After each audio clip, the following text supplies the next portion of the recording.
6 പേർക്ക് പുതുജീവനേകിയ ശേഷം മരണത്തിന് കീഴടങ്ങിയ കരുനാഗപ്പള്ളി സ്വദേശി ജിതിന്റെ കുടുംബം അനാഥമായി.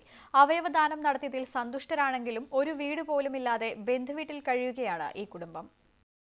ഈ മാസം 4-ാം തീയതിയാണ് കരുനാഗപ്പള്ളി മാരാരിത്തോട്ടത്തുണ്ടായ വാഹനാപകടത്തിൽ 19-കാരനായ നിതിന് പരിക്കേറ്റത്. തുടർന്ന് എറണാകുളത്തെ സ്വകാര്യ ആശുപത്രിയിൽ പ്രവേശിപ്പിച്ചെങ്കിലും മസ്തിഷ്ക മരണം സംഭവിച്ചു.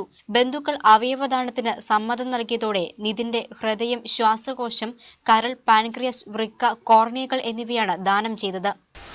അച്ഛനാണ് ഈ സമ്മതം കൊടുത്തത്. ഞാൻ പറഞ്ഞു, അച്ഛൻ മാത്രം പോരാ, ഒരു മകനോടുണ്ട്, മകനോടൊന്ന് ചോദിച്ചിട്ട് കാര്യങ്ങൾ എന്താണെന്ന് വെച്ചാൽ ചെയ്യാം എന്ന് പറഞ്ഞു. അപ്പോൾ അവരോട് സംസാരിച്ച് കഴിഞ്ഞപ്പോൾ എന്നെ വിളിച്ചു പറഞ്ഞു, എന്നാൽ അവർ സമ്മതിച്ചു. ഞാൻ പറഞ്ഞു, അവർ സമ്മതിച്ചിട്ടുണ്ടെങ്കിൽ ആ രീതിയിൽ മുന്നോട്ട് പോകാം.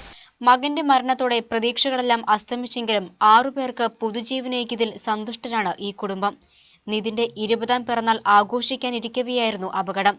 ആകെയുള്ള 3 സെന്റിൽ ഉണ്ടായിരുന്ന ചെറിയ വീട് തകർന്നു വീണു. രോഗികളായ മാതാപിതാക്കളും ജ്യേഷ്ഠനും ബന്ധുവീട്ടിലാണ് ഇപ്പോൾ താമസം. വീടെന്ന സ്വപ്നം സാക്ഷാത്കരിക്കാൻ ഗൾഫിലേക്ക് പോകാനുള്ള തയ്യാറെടുപ്പിലായിരുന്നു നിതിൻ. സ്വകാര്യ ബസ്സിലെ ജോലി കഴിഞ്ഞ് തിരികെ വീട്ടിലേക്ക് വരുമ്പോഴായിരുന്നു അപകടം. നിതിന്റെ ചികിത്സയ്ക്കായി 88,000-ഓളം രൂപ ചെലവായി. വളരെ ചെറിയ പ്രായത്തിൽ 19 വയസ്സേ ഉള്ളൂ. 19 വയസ്സിൻ്റെ ഇടയ്ക്ക് ഒരു ബൈക്ക് അപകടത്തിൽ മരണപ്പെട്ട നിതിൻ 9 പേരുടെ പുതുജീവൻ നൽകിക്കൊണ്ടാണ് ഈ ലോകത്തുനിന്ന് യാത്രയായിരിക്കുന്നത്. ഈ നിതിൻ എന്ന് പറയുന്ന ചെറുപ്പക്കാരൻ്റെ വീട്ടിൽ വളരെ ദാരിദ്ര്യമായ ഒരവസ്ഥയാണ് മുന്നോട്ട് പോയിക്കൊണ്ടിരിക്കുന്നത്. സർക്കാർ സഹായം ഒന്നും തന്നെ ഈ കുടുംബത്തിന് കിട്ടിയിട്ടില്ല. ഈ കുടുംബത്തിൻ്റെ സ്ഥിതി വളരെ ദയനീയമാണ്. നിതിന്റെ വീട് നിർമ്മിച്ചു നൽകാനുള്ള തയ്യാറെടുപ്പിലാണ് കരുനാഗപ്പള്ളിയിലെ സാമൂഹ്യ പ്രവർത്തകർ. ഇതിനായി കൂടുതൽ പേർ രംഗത്തെത്തുമെന്ന പ്രതീക്ഷയിലാണിവർ.